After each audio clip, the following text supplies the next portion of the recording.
Welcome students. Twelfth class endosperm study कर रहे हैं। एंडोस्पर्म में एंडोस्पर्म की टाइप्स आज हम देखेंगे। तो एंडोस्पर्म जो उनकी जो मोड ऑफ डेवलपमेंट होता है, मोड ऑफ डेवलपमेंट का मतलब है किस प्रकार से डेवलप करता है, किस प्रकार से इसके अंदर सेल डिवीजन होती है या न्यूक्लियर डिवीजन होती है। डिवीजन किस प्रकार से होती है उसके बेस पे इसको तीन टाइप में डिवाइड कर दिया गया है। तीन टाइप का एंडोस्पर्म होता है, nuclear endosperm, cellular endosperm and helobial endosperm. कौन कौन सा students? Nuclear endosperm, cellular endosperm and helobial endosperm on the basis of mode of development. इनके जो डेवलपमेंट का मोड है उसके बेस के ऊपर इसको तीन टाइप में हमने डिवाइड किया है, nuclear endosperm, cellular endosperm and helobial endosperm. ये तीनों याद रखना फ्रेंड्स। नेक्स्ट अब हम देखते हैं स्टूडेंट्स, सबसे पहले अपने पास कौन सा है? Nuclear endosperm. न्यूक्लियर एंडोस्पर्म के बारे में डिस्कस करते हैं, उसके बाद हम सेलुलर पढ़ेंगे, फिर हम हेलोबियल पढ़ेंगे। तो स्टूडेंट्स न्यूक्लियर नाम आ गया तो आप यहाँ पे समझोगे भाई न्यूक्लियस से तो रिलेटेड है, ठीक है। और मैंने कल भी आपको लास्ट लेक्चर जब था अपना उसमें आपको एक पॉइंट बताया था, यहाँ पे फ्री न्यूक्लियर डिवीजन होती है एंडोस्पर्म के अंदर। क्या होती है? फ्री न्यूक्लियर डिवीजन होती है, मतलब न्यूक्लियस बनने के साथ साथ उसके बाद वहां पे सेल की फॉर्मेशन नहीं हो रही, सेल वहां पे सेल वॉल की फॉर्मेशन नहीं हो रही, पूरी सेल नहीं बन रही है वहां पे, तो एक फ्री न्यूक्लियर डिवीजन होती है जो कि न्यूक्लियर एंडोस्पर्म में होती है। उससे पहले इसके एक दो पॉइंट है वो देख लेते हैं। It is the most common type of endosperm development found in 56% of angiosperm। लगभग 56% एंजियोस्पर्म में स्टूडेंट्स इस प्रकार का एंडोस्पर्म या मोड ऑफ डेवलपमेंट होती है एंडोस्पर्म की, वो ये होती है कौन सी? न्यूक्लियर एंडोस्पर्म की। दूसरा, इन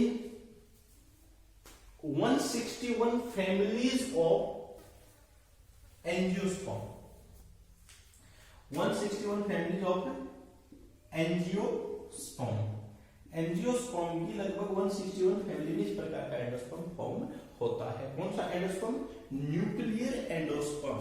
कौन सा स्टूडेंट्स? न्यूक्लियर एंडोस्पर्म 56% एंजियोस्पर्म में, और कितनी फैमिलीज के अंदर? 161 फैमिलीज के अंदर ये डिवाइड इस प्रकार के एंडोस्पर्म की फॉर्मेशंस मिलती है हमारे को, ठीक है। तो अब देखते हैं इसके अंदर, देखिएगा स्टूडेंट्स, यहाँ जो डायग्राम बना हुआ है ये जो है प्राइमरी एंडोस्पर्म न्यूक्लियस है, primary endosperm nucleus. Embryo sac में होते हैं, ये आपको पता है, PEN, इसको मैंने लिखा है यहाँ PEN। यहाँ पे क्या है, इनके न्यूक्लियस की डिवीजन होने लग जाएगी।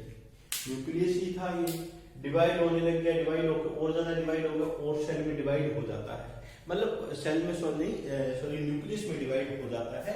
यहाँ पे स्टूडेंट्स क्या हो रही है? फ्री न्यूक्लियर डिवीजन हो रही है, ठीक है। यहाँ पे सेल वॉल की फॉर्मेशन साथ के साथ नहीं हो रही, ठीक है। तो जो यहाँ पे ये जो न्यूक्लियस बन रहे हैं ये सारे के सारे एम्ब्रियो सेल के सेंट्रल पोर्शन के अंदर फ्लो करते रहते हैं। जो इसका एम्ब्रियो सेल का साइटोप्लाज्म जो होता है, साइटोप्लाज्म या nuclei remains free in cytoplasm of embryo sac. Embryo sac के साइटोप्लाज्म के अंदर ये न्यूक्लियाई क्या करते हैं? रिमेन्स फ्री होते हैं, फ्री वहां पे फ्लो करते रहते हैं, फ्लोट करते रहते हैं। अब क्या होता है, यहाँ पे सेंट्रल वैक्यूल होता है। सेंट्रल वैक्यूल क्या करते हैं? न्यूक्लियाई को पेरिफेरल रीजन की तरफ, देखो स्टूडेंट्स पेरिफेरी क्या होती है? ये सेंट्रल रीजन है और बाहर का रीजन कौन सा होता है? पेरिफेरल रीजन होता है, ठीक है। मान लो ये रीजन कौन सा है? जिसका पेरिफेरल रीजन है, पेरिफेरल रीजन, ठीक है। तो ये क्या करते हैं? सेंट्रल वैक्यूल जो होता है इनको पेरिफेरी की ओर पुश आउट करता है, उनको उनकी तरफ धकेलता है पेरिफेरल रीजन की ओर, ठीक है। तो बहुत सारे न्यूक्लियस क्या है, बिल्कुल जो एम्ब्रियो सेक की वॉल होती है, पेरिफेरी होती है, उनके की तरफ चले जाते हैं। वहां जब न्यूक्लियस चले जाते हैं तो वहां पे जब न्यूक्लियस चले जाते हैं उसके बाद क्या होती है, यहाँ पे सेल वॉल की फॉर्मेशन होनी शुरू हो जाती है। जैसे यहाँ पे बनी हुई है, ये सेल वॉल है, न्यूक्लियस अब बीच में आ गया है, सेल वॉल की फॉर्मेशन होनी शुरू हो जाती है और ये आगे सेलुलर फॉर्म जो होती है उसकी तरफ चला जाता है। तो अभी हमने कौन सा पढ़ना है, फ्री न्यूक्लियर जो है, न्यूक्लियर एंडोस्पर्म है। न्यूक्लियर एंडोस्पर्म में स्टूडेंट्स क्या है, फ्री न्यूक्लियर डिवीजन होती है। क्या होता है, फ्री न्यूक्लियर डिवीजन होती है यहाँ पे, और सेल वॉल की फॉर्मेशन यहाँ पे साथ के साथ नहीं होती, ठीक है। और उससे क्या होगा, न्यूक्लियस क्या है, एंडोस्पर्म का जो आपके एम्ब्रियो सेक का जो साइटोप्लाज्म है उसके अंदर फ्रीली वहां पे फ्लोट कर रहे होते हैं। उसके बाद स्पेक्ट्रल वैक्यूल इनको क्या करता है, पुशेज आउट करता है और पेरिफेरल रीजन की तरफ इनको धकेल देता है।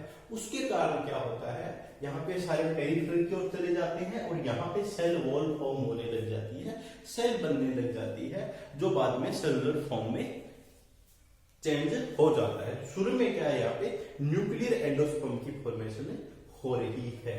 क्या हो रही है, न्यूक्लियर एंडोस्पर्म की फॉर्मेशन हो रही है। तो न्यूक्लियर एंडोस्पर्म, इनकी जो एंजियोस्पर्म में मैंने शुरू में आपको बताया लगभग 161 फैमिलीज और नियर अबाउट द 56% एंजियोस्पर्म में ये प्रेजेंट होता है, ठीक है। तो इसके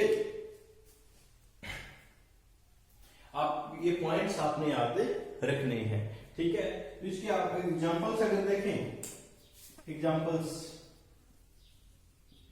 तो सिट्रस इसका एग्जांपल हो सकता है, कैलोट्रोपिस, मालवा, ये सारे जो प्लांट हैं इसके एग्जांपल हो सकते हैं, और भी बहुत सारे प्लांट हो सकते हैं। तो ये कुछ प्लांट्स मैंने यहाँ पे लिखे हैं जो इसके क्या है, एग्जांपल्स हो सकते हैं जिसमें इस प्रकार की डेवलपमेंट होती है न्यूक्लियर एंडोस्पर्म की, ठीक है, न्यूक्लियर एंडोस्पर्म की। अब यहाँ पे न्यूक्लियर एंडोस्पर्म होती है, जिनमें न्यूक्लियर एंडोस्पर्म होता है, एंडोस्पर्म में क्या होता है, एक एंडोस्पर्म होस्टोरिया का भी डेवलपमेंट हो जाता है। एंडोस्पर्म होस्टोरिया, एंडोस्पर्म होस्टोरिया बनता है। मोस्टली जो कुकुरबिटा फैमिली होती है इनके अंदर, कुकुरबिटा उनके अंदर भी बनती है। ज्यादातर न्यूक्लियर जो एंडोस्पर्म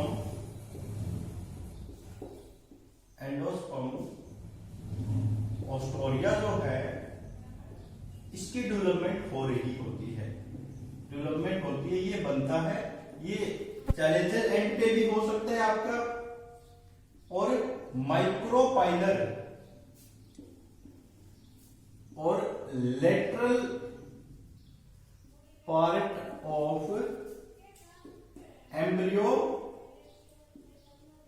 सेक पे भी डेवलप हो सकता है, ठीक है।